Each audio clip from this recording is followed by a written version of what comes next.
and welcome to the Full Scottish here on Broadcasting Scotland. My name's Kenny McBride, and I'm joined today by two excellent guests. Firstly, by the MP for Midlothian and Deputy Chief Whip for the SNP Westminster Group, Owen Thompson. Owen, how are you doing? Morning, not too bad, Kenny. It's a lovely morning here in Midlothian. Excellent.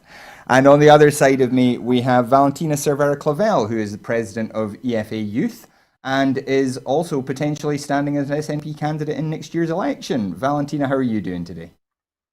Hi, thank you so much for having me. Well, it's a pleasure to have you both here. And we do have a lot to talk about today, but we start, as we always do, with our coronavirus update. This is as of 2 p.m. yesterday. Today's figures obviously will be published at 2 p.m. today.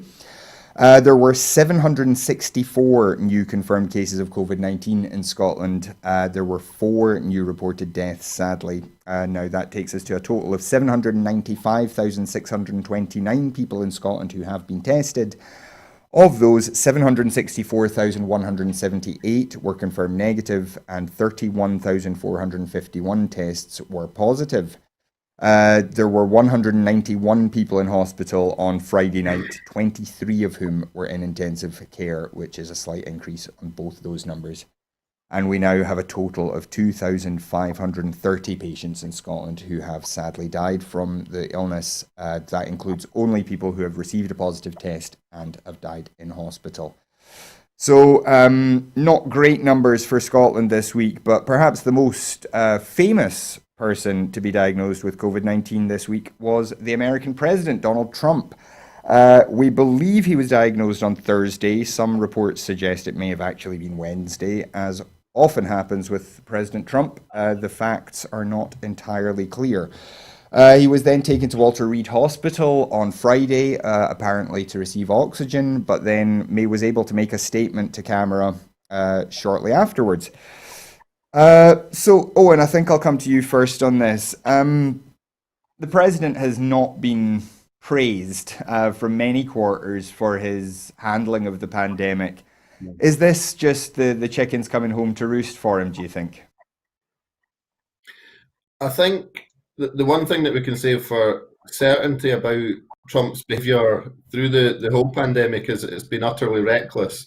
He's continued to have these mass rallies, encouraging huge numbers of people to attend. And I mean, just the reports that are coming out of the White House as a result of this, with the number of positive test results, it's incredible. I mean, he is the ultimate super spreader. I mean, we've heard this term a few times about those who can spread it beyond belief, and he is the ultimate one. And now we're seeing the result of his actions that are, as I say, completely and utterly reckless, and he's just had no regard for the impact this virus could have on himself, but more importantly on those who are around him.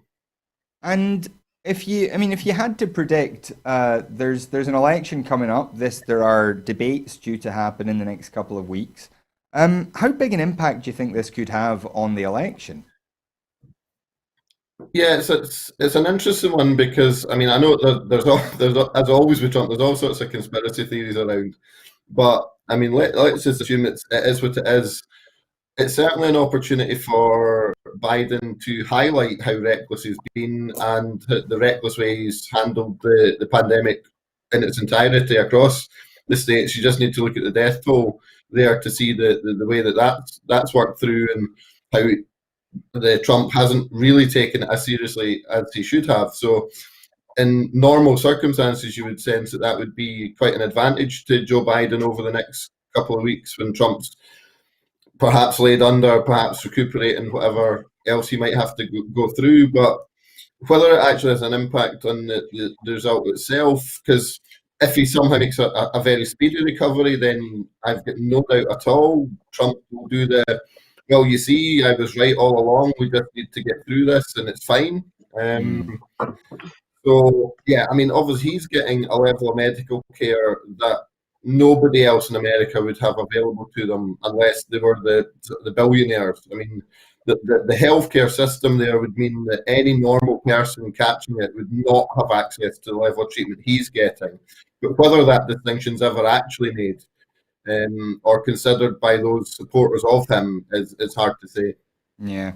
Valentina, when you're looking at this, we've seen a number of these kind of strongman right-wing leaders around the world all saying COVID's nothing, it's not a big deal, it's nothing to worry about. And then they've caught it. I mean, this happened with Bolsonaro in Brazil, it happened with Lukashenko in Belarus, now it's happened with Trump. I mean, to a lesser extent, Boris Johnson was following some of that kind of rhetoric early in the pandemic. Do you think there's a connection between those things? I mean, it definitely is. When you choose to ignore science and when you choose to ignore medical advice, you're then surprised this virus, you get the virus, then you shouldn't be shocked. And I think for these people who are following them and for those people who are caring for what the President Trump was saying, who in the presidential debate was mocking Biden for wearing a mask, and now 2 days later he's got the virus Mm, himself. So it goes to showcase the ridiculous speech and how easy it is to prove them wrong. And now it's up to the Americans and to the other citizens who have seen their leaders mocking this virus and then getting it. It's up to them to decide whether they trust them to continue to be their leaders or to choose someone who actually came here to medical and expertise. mm. And I mean, a number of Trump's close allies, other political figures, some people helping run his campaign, have all been infected as well. Do you think that will throw a big spanner in the works of how his campaign operates while those people get better? Well, they definitely based a lot of their campaign against this virus. Or it's funny because he used to call it the Chinese virus, and then as soon as he got it on the official tweet, he then started to calling it COVID. Mm, And now we've seen the change that their campaign that has been based attacking and doubting the existence of this virus. Now is going to have to change the complete north of this campaign when there's the election is around the corner. mhm. So I think it's going to make Trump and all the supporters evidence the faults and how the lack of aptitude this man has as to be a president. Mm. I know, and we've seen, as you mentioned, various conspiracy theories when the pandemic was first came into view, and some of those conspiracy theories have really run away with the facts. Do you think any of the people who said this was all fake, it was all a Democratic conspiracy to bring down Trump, do you think any of those people will actually change their minds now? Sadly, probably not. I think what we see in America is that those who are absolutely ardent supporters of his, it appears that no matter what he does, they will support him, and I don't see that necessarily changing. I mean, you're talking about the strongman leaders, but I did think it was interesting that I've seen reports that Vladimir Putin has effectively locked himself in a bunker for the last 6 months. Mm, And if anyone wants a meeting with him, they have to be in quarantine for 14 days in advance of it. So he's obviously taking it very seriously, and I would have thought that he might have had a word with his pal at the White House just to tell him to take it a bit more seriously. mhm. And when the election is only a matter of weeks away, there are already questions that Trump has been trying to push about the legitimacy of the election. Obviously, postal voting is expected to go up because of the pandemic. A lot of people early voting as well, and he's trying to plant seeds of doubt about that. Do you think that he will somehow be able to turn this illness into another thing that he can use to undermine the credibility of the election itself?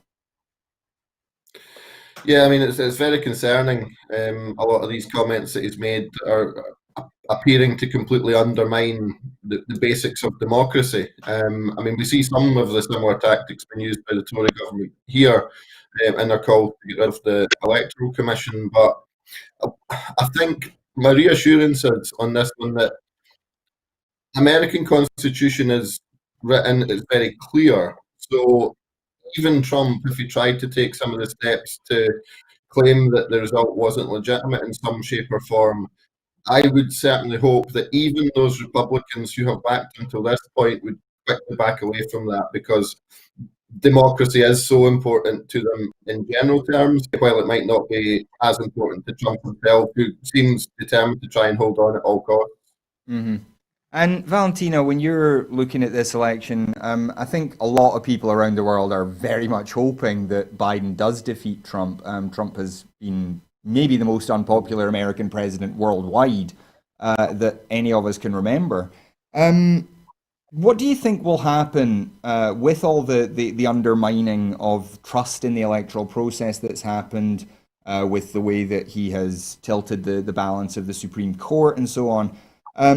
What do you expect will happen if he does lose, even if he doesn't try to somehow remain in power, as some people have suggested? Do you think it will be how easy do you think it will be for a President Biden to sort of bring the country back to some sort of normality after the last 4 years? Well, if America finally chooses to kick out Donald Trump out of the White House, I think the world will applaud them for a mistake they made themselves, but finally they've been able to make up for it. I think the world cannot forgive them for these 4 years of hell Donald Trump has put us through. And Twitter definitely forgive him. I think I can totally see Donald Trump in all these elections. There's been hints and comments that he's made already that if the election turns out to be obviously that he loses, he will reject the result of the campaign and maybe force to a constitutional crisis. But I hope he's got good advisors that may go into sense and realize it would be more humiliating for him to start crying like a baby and not live in office with the last of dignity he has left. If I was him, I would totally try to live with my health as high as possible, even though he doesn't have much to be proud of. A mistake to put up a fight to live. I think America can be in a very deep constitutional crisis that will turn into a big economical crisis because the dollar currency will go to the bottom. So, just to move on a wee bit now, obviously America is not the only place that's got troubles with COVID. We have seen rises in case numbers, quite significant rises in Scotland, and even more significant rises south of the border. We heard today that there were something like 7,000 tests that hadn't, positive tests that hadn't been reported earlier this week, all being reported this weekend. It does mean that there is a lot of concern just now about whether the new restrictions that were introduced the other week by the First Minister and by other leaders around the UK have had the effect they were hoping to, and whether more restrictions are necessary.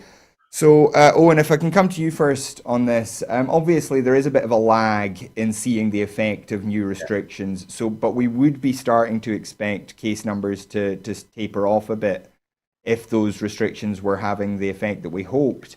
Do you think we might have to be looking at something a bit more strict for the next wee while?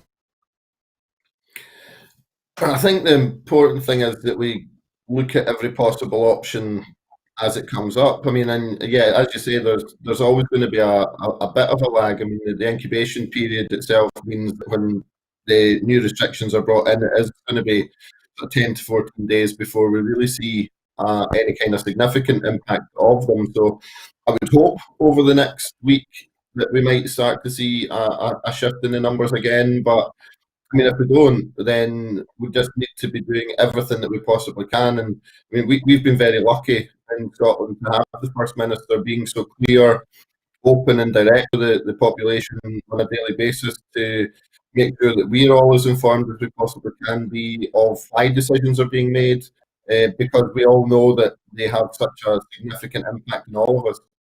And when you look at the way that the process has gone, do you think maybe in retrospect we lifted some of these restrictions a wee bit too soon?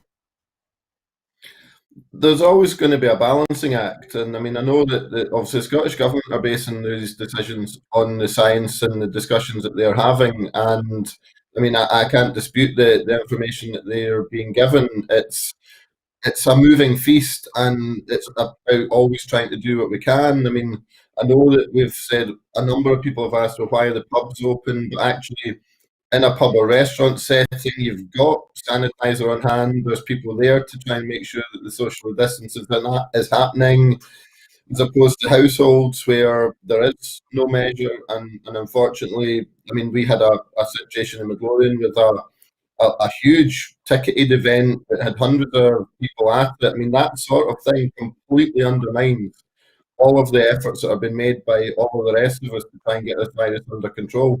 Mm-hmm. Well, Valentina, as the representative of Scotland's youth on the panel, I have to ask you, are we right to be blaming university students and young people having parties for the problems that we've seen? No, I think that's the easy excuse out. Universities made students go into university halls knowing fine well that physical and face-to-face classes will be very difficult to go back to, knowing that there was probably only one day a week that they will be needed in the campus, and the rest will all be online at class. They still made them go into huge amount of debt to pay university halls, and now they blame it on them for, once they are seeing their friends after all these months that have been making huge sacrifices. When you give students the green light to go into university halls, you have to expect that they are going to behave like they are expected to behave. They've been engaged for months, and they've just seen their friends starting to university for the first time of them. So they want to have the full experience. And some of the universities were having physical freshers events, encouraging party people without face masks and stuff. So obviously, don't blame them when you've literally given it to them on a silver plate. When you do look at the university sector, as you say, most classes are taking place online. For certain subjects, everything is taking place online. There are some cases where people do need to be in physical place to learn certain things, though. Do you think it was perhaps a mistake then for the university sector not to say, well, stay at home unless you have to be on campus? Yeah, I think it was a huge and very expensive mistake for a lot of the families. Think that there's also students that are in the care system or are strange for their families, or friends and me who are international students. That obviously most of them are balancing the option of returning back home and studying through the distance, because you're asking students to make such a huge expense just for one day a week of face-to-face classes, that some of them can balance, and then some of the new measures have also required them sacrifices and not be allowed to see their families because they are not anymore a one household. And so you're leaving students' mental health on a complete different side. You're leaving students' financial stability in a completely different side, and that's what happens when you don't have young people or students in the body making decision, in the decision-making bodies. Okay, then in these upcoming Holyrood elections, we vote for more young people to be in there, because we're seeing how expensive it is for some people, the decisions governments are making without being questioned. Yeah, I mean, Owen, do you think that is a problem where young people weren't consulted about how this might work better for them? I mean, hindsight's a wonderful thing, and it'd be great if we could always consult everyone, but sometimes a decision has to be made, and obviously that's what's happened. But if we looked at it the other side, I mean, had the students not been able to go back, I suspect there would have been a mass barrage of criticism around why have students been blocked from going back. So I think in all of this, there's an element where we all have to take our individual responsibilities very seriously. Through this pandemic, each of us has the ability to have a massive impact on how this virus spreads. And if we all look after ourselves, our households, and our own communities, and that then spreads itself to the wider community and across Scotland, then that's very, very helpful for all of us, and that will go a great way to tackling the virus. And obviously, students have got a great part to play in that. Hmm. And when you look at how the universities themselves have performed, there have been some universities that have received a fair degree of praise, other universities that have been quite heavily criticised by the students. From what you've been hearing from constituents and colleagues and others, do you think the universities have in general been up to the task of coping with this? I think first and foremost, given the situation that we're in, one of the principal roles for the universities through this must be to support the students, because it's not an easy time for them. I mean, for most of them, it'll be the first time they've been away from home, and for many of them, that'll be a great distance away from home. So there's a huge caring responsibility there to make sure that the well-being of the students is looked after. And I mean, as you say, some are better than others. But obviously, each university has its own structures in place to enable the students to feed into that. And I mean, I think that's where there are the ability to have these direct conversations to say what's needed and what's gone well, and to share that experience. And also, just on a slightly different tack, we've talked a lot about how the pandemic may change society kind of longer term. Do you think the amount of university teaching and learning that's been able to be delivered online might change how we look at tertiary education in general going forward? I think not just in education, but I think what we've all found is that there are different ways that we can work. I think we've seen that working from home can have quite a contribution that can be made without the need for travelling, and the benefits that can bring both for businesses, for education, and for the individual. So I think after this, and once we actually do get past this virus, I suspect there'll be quite a significant look across all of society as to learning from the positives that have come out of this, because I know myself there are ways that I am able to do things that I wouldn't have thought of doing before. Virtual participation in an interview like this, these sort of sessions would normally have required travel to a studio. Hmm. These are all things that are actually positives that we can take forward from this, and I think there are some real significant positives that could be in place for education as we move out of this. Hmm. And you mentioned unviable businesses and what is and isn't viable. Valentina, if I could come to you just quickly on this. Cineworld has just revealed that it's going to be shuttering all of its cinemas in the UK, and I think all in the US, possibly not quite all in the US. And this means that, well, what they've said is that with the amount of social distancing that's needed in a theater, they can't stay profitable. It's costing them money to stay open. How big a problem do you think it is that we have these sectors that are now effectively not able to function, and yet the UK government is transitioning to a system that only pays wage support to businesses that are able to do up to a third of their hours. It's quite a strange situation to make a business unviable with new rules and then say because you're unviable you get no support. The thing is, like, the death of the arts businesses, whether it's cinema, theater, pub venues, music venues, it's something that has been a long time coming. The government started from cutting the helps and the benefits and bursaries these businesses were allowed to apply. So obviously, with the less money, and they had to put the tickets higher, and then less people were attending. So now it's not surprised that the businesses have left to an edge. And now with COVID, it's just been the last nail on the coffin. The government it's finally been able to kill so many necessary business for the arts and industry. And For the arts industry, sorry. Oh, sorry, go on.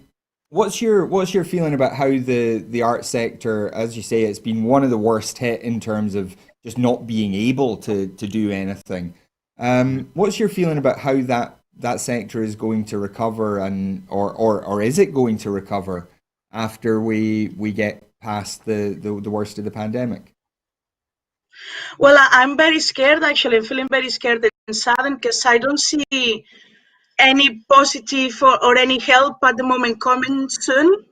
And these businesses need help now. Mm-hmm. And the part that these businesses play into our community culture that they bring, and how it enriches our kids and our adults as well, how it enriches our society as general, is a very key role they play in our community. And we're losing a big necessary player. Mm.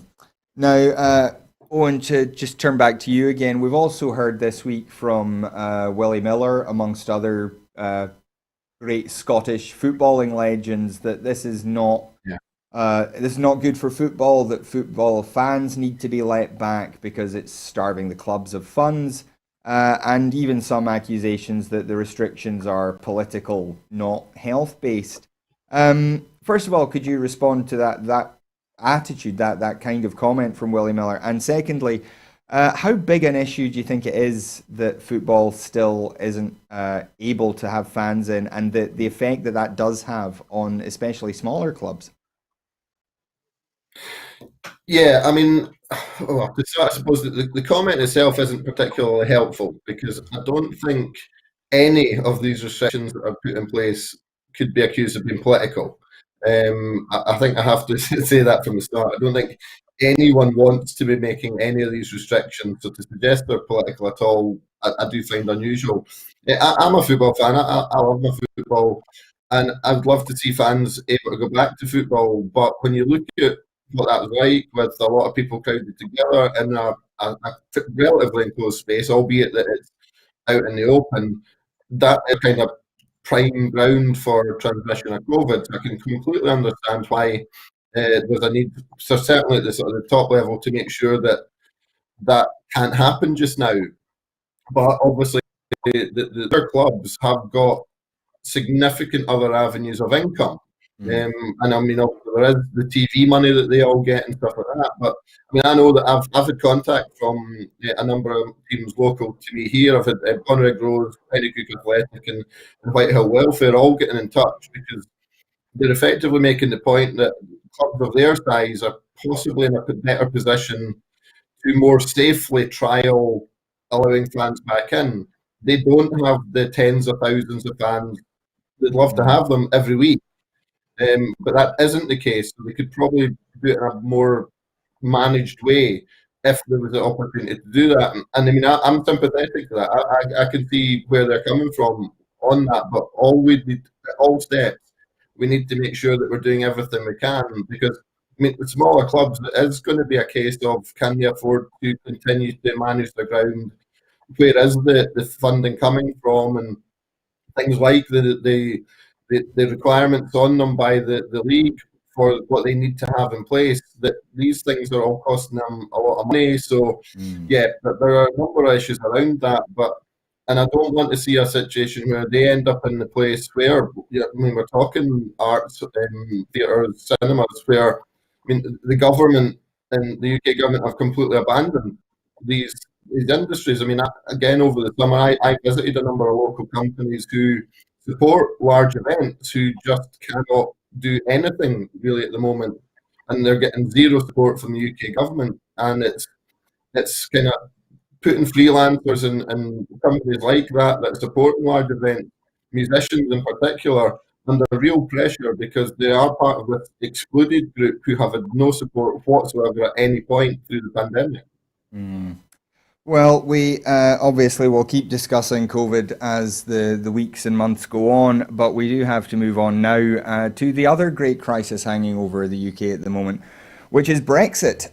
This week we saw the end of the last scheduled round of talks. There were a series of talks scheduled when the process began.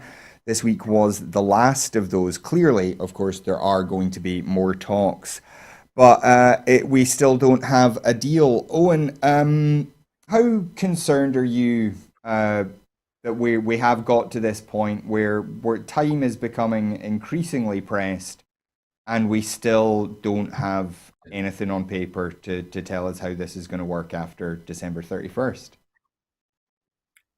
I have to say it's a bit like deja vu, because throughout the Brexit process, since the vote, I don't know how many times we've had these spells when we've had the sort of the cliff edge is approaching, there's nothing in place, and then nobody knows quite what's going to happen. I mean, it's very, very concerning that the government are acting so recklessly. They've just driven the internal market bill through Parliament, regardless of all of the comments, despite the impact it's going to have on devolution. They've utterly disregarded the comments from Europe on the illegal nature of aspects of that in regard to the Withdrawal Agreement Treaty. They're completely ignoring the impact it could have in Northern Ireland. As with so many things with Brexit, this is all self-inflicted. This is all decisions of the UK government as to why to meet their ideal agenda that they seem to be determined to push through. So now, when we get to the actual point, will there be a deal or won't there be a deal? I mean, I'm maybe cynical. I suspect that by the time we get to that, they'll come out with something and claim it's a deal, much in the way that Theresa May did.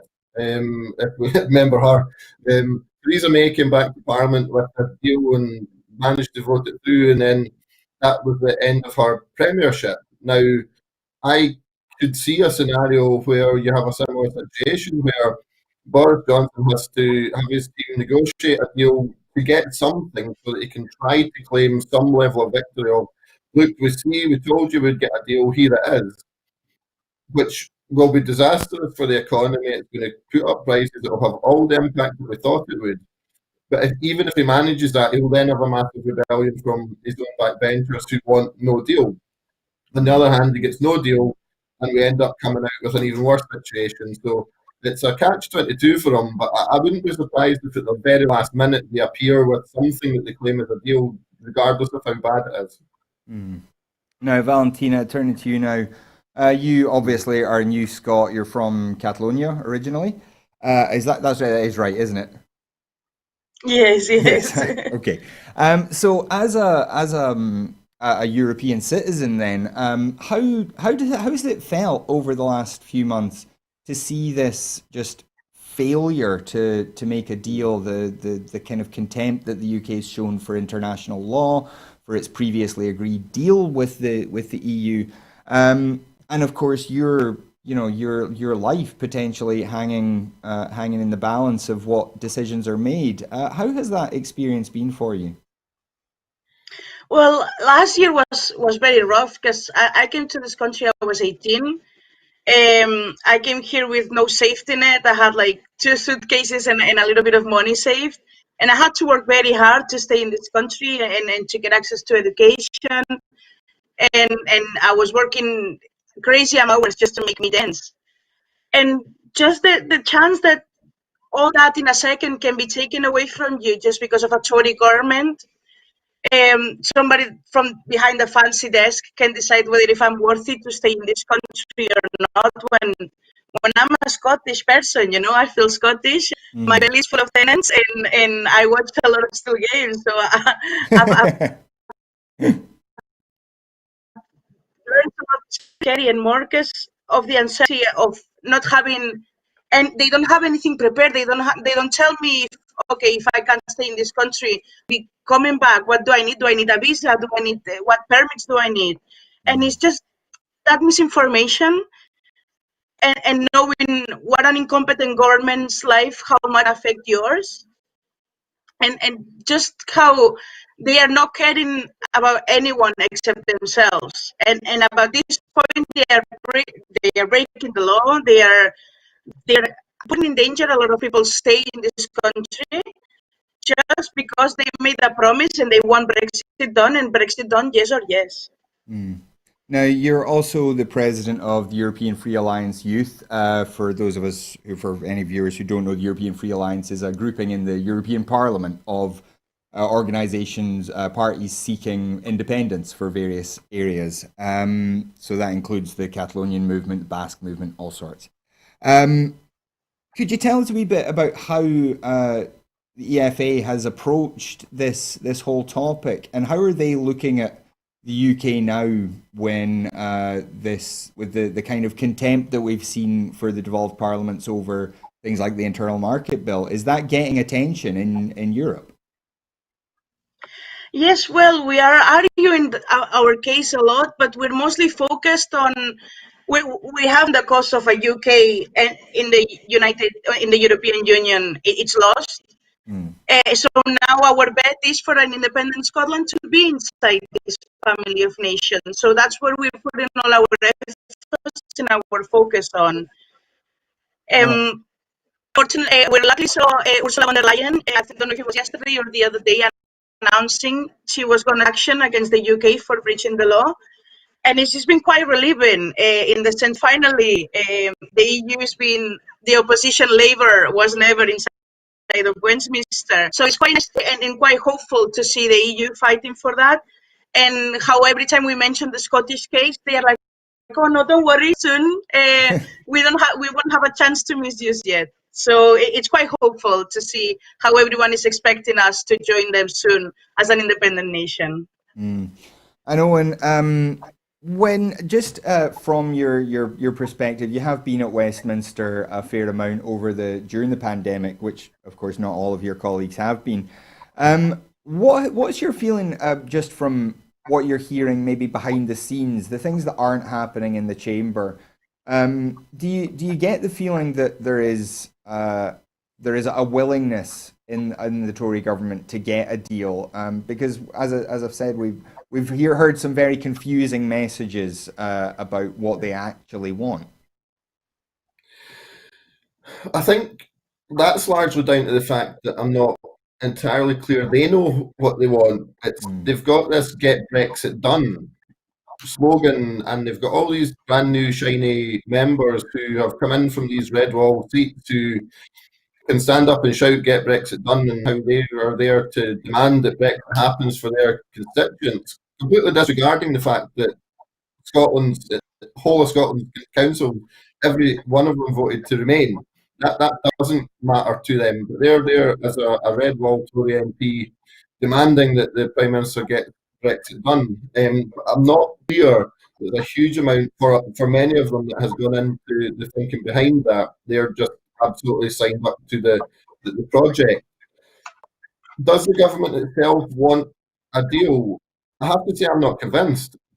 I think they'll end up with something, and they'll call it that, because I think from the point of view of just presentation, and I mean, when you look at a lot of the other things they've done and the sort of Dominic Cummings way of managing things, it's all about making it presentable and how that will come across to the public and making it sort of appeal to the core audience that they've got for that message. I think there'll be something that's badged as a deal. But I actually don't think that this government really wants to get a deal, because from the point of view of survival of the Prime Minister in his role, I think that a no deal is probably the strongest position he'll have within his own ranks, because they have been so packed with the extreme anti-European. I mean, for some it comes across as edging on xenophobic at times. That's the extreme level of some of the comments that are being made down there. So it's a really, really strange mindset. I can't understand the thinking from some of them. It is absolutely cutting their nose off to spite their face. But we've just got to do everything we can to continue to hold them account, to continue to push the message, to continue to highlight that Scotland is different and that we are simply a European state in waiting. Yeah, well, obviously the Brexit debate will go on. We will still be covering that, but we move on now a little bit to the UK again, trying to control its borders in the ways that it insists it must be able to. Priti Patel this week has been talking about how to manage asylum seekers. There has been a talk about closing off illegal routes, when the UK has already closed off virtually every legal route for asylum seekers to enter the UK. We've also seen discussions about putting asylum seekers on islands, including in the South Atlantic and I believe in the Outer Hebrides. And we're also hearing talks about using decommissioned ferries as effectively prison ships to hold asylum seekers while they are processed. Owen, this rhetoric from Priti Patel has been ramping up and up and up for a long time. And yet, for as long as any of us can remember, the Home Office has had powers to control certain types of immigration and hasn't ever really used them. Even during the pandemic, Britain refused to close its borders even when every country in the EU did. What's behind all this, do you think? Well, I mean, Priti Patel does a form in this. It's not exactly new on the lines that she's coming out with. I have to say that I mean, the most recent stuff, it's utterly disgusting that the way that they're talking about highly vulnerable people, often children, sometimes unaccompanied children, and in many cases they have actually created the situation that these people are having to flee from. Mm. They've created situations around the world of turmoil and instability, and they continue to supply arms to countries that you would have serious questions about. And then they do everything possible to make sure that they do nothing to help people at the time they most need it. You're right, they've shut off so many legal avenues that they're making it virtually impossible for any possible avenue. But that, I mean, again, it comes back to my point about feeding the narrative to their core. That, well, to the sort of the Daily Mail brigade, sadly, that is what they want. It's utterly disgusting. I can't understand it, but that appears to be what they want. It's almost if we were in America, you could imagine them jumping up and down, shouting, "Build the wall!" And actually, given the route that Priti Patel's on, maybe we're not too far away from build the wall in the English Channel. You know, it's kind of she's going to take out the pirates and help people somehow who can't get here. So I don't buy any of the rhetoric that she's coming out with. And I mean, the UK government has done nothing to help so many people. I mean, I mentioned that the sort of children travelling by themselves. I mean, there was the Dubs Amendment that was talked about a number of years ago. There was a scheme in place that the government just pulled out of to help unaccompanied child refugees. I mean, I was very fortunate in the 2016-2017 Parliament to be involved in a case. It was a really tragic case, but it had an amazingly positive outcome where a young boy had been trapped in Syria, and we were able to finally, after months, get him to rejoin his family here in Midlothian. That took months, and that young boy, who was 10 at the time, was trapped in Syria by himself. And Mm. the UK government had almost nothing to make that reunification possible. And all we've seen is a continuation of this extreme hostile environment to anyone trying to simply find a safe place to live and make a better life for themselves and their family. Mm. And Valentina, we know that the UK does take in a remarkably small number of refugees compared even to its European neighbours. What do you make of this kind of rhetoric of Britain being overrun and swamped and whatever by refugees? What does that say about the UK just now? Well, it gives a very ugly image. Something I hope, and I know Scotland doesn't want to be a part of. Scotland doesn't think the same way the UK government is acting right now. And to show, it's very scary when you see a government minister attacking minorities' rights this way, because it's how it starts. Every extreme right movement has started from taking away the rights of the minorities and managing to turn people against each other. Until then, they've taken the rights away from everyone. Mm. And it's very scary because it's not true. It's a lot of misinformation. We're not swamped by immigrants and by refugees. It's false that they can claim benefits and they are trained in the benefit systems, because for an immigrant or for a UK asylum seeker to claim benefits, they need a lot of evidence and proof. They don't have it easy. I had to apply myself for universal credit during this pandemic, and it's been extremely difficult just because I'm not a British passport holder. So this hateful speech and these lies that they are spreading, it's completely false, and they do a lot of damage, because the majority of these people, they just want a safe, they just want to work, they want to help, they want to be part of the community, but they want somewhere where they don't have to be afraid of, they don't want to be afraid of if a bomb is gonna fall right next to their house, or if they are not gonna see their loved ones ever again. So I hope British people start changing the mindset and start seeing how most of us want to be here and want to be part of the community, and we love the country and we embrace it. And hope that gets away from the lies Westminster are spreading. Yeah. Well, we do move on a wee bit now, and Douglas Ross, the leader of the Scottish Tories, was speaking to a fringe event at the online Tory conference that's taking place, and he said that the attitude of his party in London was making the case for independence. He said that there were too many Tories at Westminster who wanted to see the UK government focused on England, and that the union had been seen as an afterthought by successive governments. Owen, is Douglas Ross finally seeing what more than half of Scots have now seen, that Westminster isn't doing a lot for Scotland? It's slightly bizarre to hear him saying this. I mean, I don't disagree with him, and it's not possibly the first time I found myself in a position of saying that. It's interesting he's actually recognised it, but it's just bizarre that, having recognised that he is still happy to be the leader of a party in Scotland, which he himself recognises as a party do not want to effectively have anything to do with Scotland or what's going on in Scotland. I mean, we see that, I mean, again, the internal market bill is just shining a light on the fact that we have a Tory government in London who want to grab all control of decision making across the whole of the UK. They don't care about elections that are taking place. They don't care about democracy to a large extent.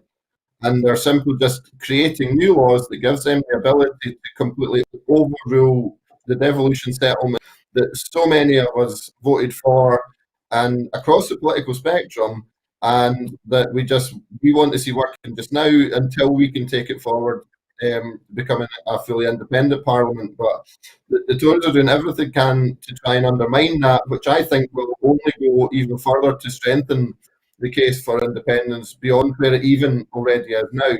And obviously, if Douglas Ross wants to actually think about what he himself has said, it can only be a matter of time till he's now then persuaded of the argument for independence. Well, it's interesting to see you quite that optimistic, Owen, but I'll come to Valentina now. Valentina, when you hear this kind of thing, do you think it's what do you think is behind that? Do you think do you think Douglas Ross is right that there's just a lack of interest in Scotland, Wales, and Northern Ireland, or do you think there's something else going on? I will say that of a fringe event in a Tory conference, he must have been in a fringe event in Edinburgh, because it's hilarious that he's just realizing that now. I think that the Tory government decisions they've been making that has bringing so much austerity and has been has caused a lot of damage to Scotland and to Holyrood. It should be enough evidence that the Tories have never cared about Scotland except to benefit from it. Basically, Ross is just realizing they put him in a place to get rid of him. They were like, oh yeah, who can fit that place? Someone they would about. So they just send him there to make some time. Hopefully he won't do worse than in the general election the Scottish Tories did, because that was a catastrophe for them. And those results should give him a sense of little the Tories care about Scottish Tories. Well, of course, he was talking about independence. We have talked about independence many times on the show. But the First Minister promised in the programme for government that there would be an in an independence referendum bill before the end of this Parliament. Now, obviously, there's a lot of things going on with COVID and Brexit, and there's a lot that the Parliament needs to do. So, Owen, if I could come to you first, do you think, first of all, that there is the space in the legislative programme, given some of the other crises that we're facing just now, to get an independence bill passed? I mean, undoubtedly, there's a lot of business taking place and there's a lot of other issues happening, but obviously the government have been very good at programming the legislation that they want to see coming through. So that's the big benefit that we've got in Scotland, that we've actually got a government that will do what it says it's going to do. So yeah, I would be confident of seeing that happen. And there is likely to be questions about competence of the Scottish Parliament to pass a bill like this. How are you feeling just now about the potential for a legal challenge, or for the presiding officer to rule that it's not competent, and what happens then? I'm certain that there's a lot of thought gone into that, and I mean, I know that the Scottish Parliament can call there's already the provisions for that. So this would simply be setting out rules for the management of these. So I would struggle to see how the presiding officer could consider that not competent, because it is within the remit of the Scottish Parliament. Now, Valentina, coming to you, I know you're hoping to stand for election in the forthcoming Holyrood election. How quickly would you expect an independence referendum to move ahead if that bill can be passed before the end of the current session? Well, hopefully we can aim for an independent in 2022. As soon as Scottish people give the mandate to Mr. Nicola Sturgeon and the SNP, I think we should start working on it right away. I'm quite concerned from some sides of the SNP to bring up the Plan B again. As a Catalan who's seen the catastrophe of a illegitimate or illegal referendum, I recommend Scotland and to those SNP members who are so urged to get independence now and are proposing a DUI and taking all those anti-democratic routes. I will tell them to have patience, sit down, and let Nicola do her thing. If we miss bullet, we're not going to have another chance in a very long time. So this is our last chance to achieve what we and our upcoming generations deserve. So please, let's do it slow, let's do it well, and let's assure we're winning this time. When you brought up the Catalonian referendum, obviously that happened that way because Spain just refused to cooperate in any way.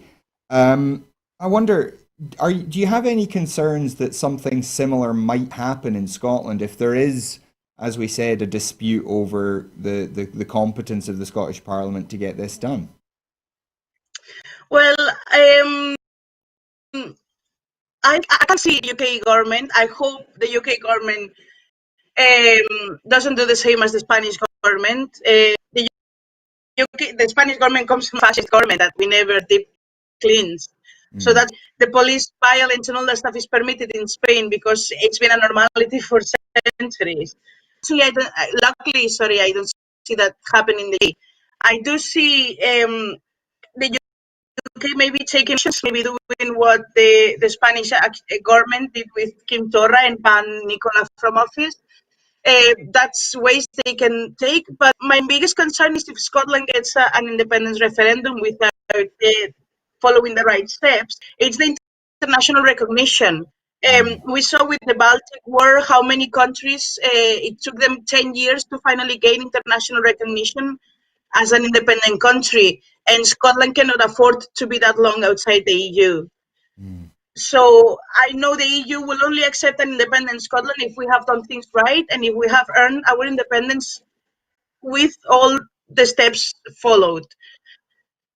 So I hope that's that message stays on people's mind and people can relax and have patience and have faith on Nicola, who has proven nothing but to be the best leader we could ask for. And Owen, in Westminster, Douglas Ross says there are a good number of people, including cabinet members, I think he referred to, did not by name, but people running the country who just don't care about Scotland. At what point do you think that will actually change how they relate to the question of Scottish independence? Do you think there is a point coming where the Tories just say, this isn't worth the fight anymore? Well, with this Tory government, anything's possible. And when you say there's a number of people running the country, I would argue that at the moment it appears there's only one person running the country and he's not elected. And it depends what he says, whether or not the cabinet will agree to anything or not. But I mean, I've got no doubt that there are a number of members on the Tory benches who are either completely indifferent to Scotland in general and independence in its particular sense, who wouldn't actually mind if or care whether we voted for independence or not. I have a strong suspicion that there's some who actually can totally understand where we're coming from and would love to see us having the opportunity to exercise that.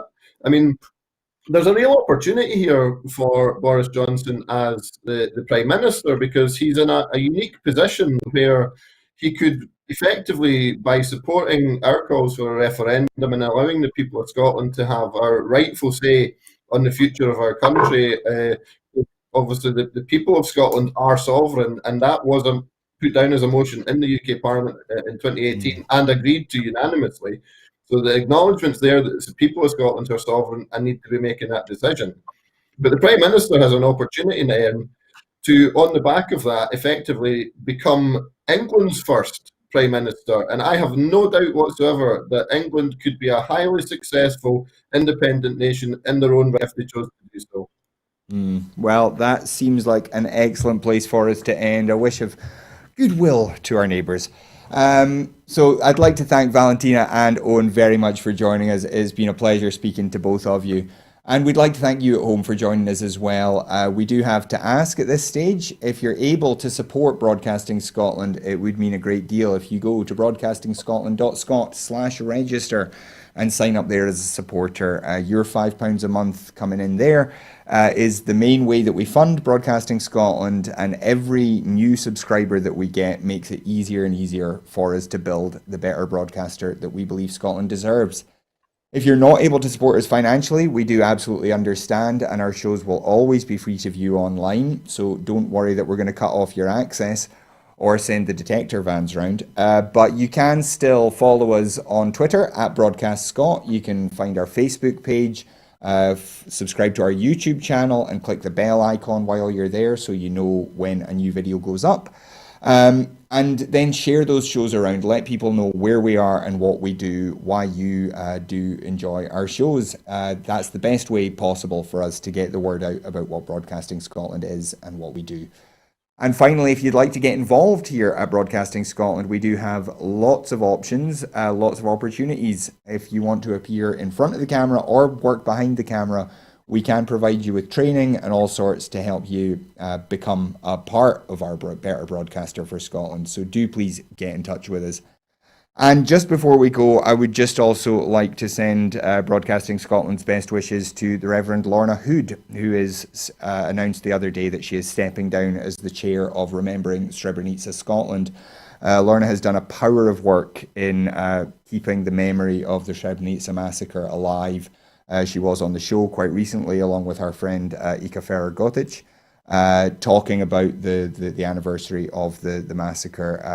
And Lorna deserves an immense amount of credit for the work she's done and also for her generous support of Broadcasting Scotland. So well done to Lorna, and I hope you enjoy whatever is coming next. But that is absolutely all we have time for. So once again, thank you to Owen Thompson MP and Valentina Servera Clevell. I will be back on Tuesday, but Gordon will be here tomorrow at 7 with Scotland at 7. So do join us then. But until then, thanks for joining us and have a great Sunday. Goodbye.